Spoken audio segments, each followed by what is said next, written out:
In this 2015 Dodge Ram, one of the complaints is problems with the HVAC controls. I am in auto right there, with the temperature controls are set at high.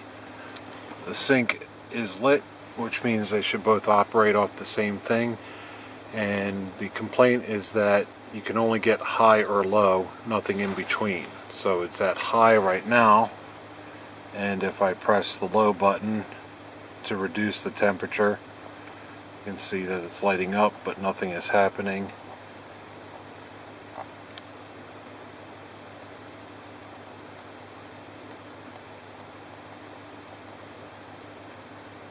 The temperature is not going down.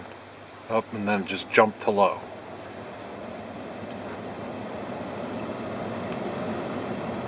I'll press it to go up,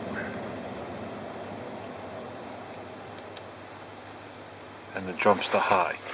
So it's not displaying anything in between high and low.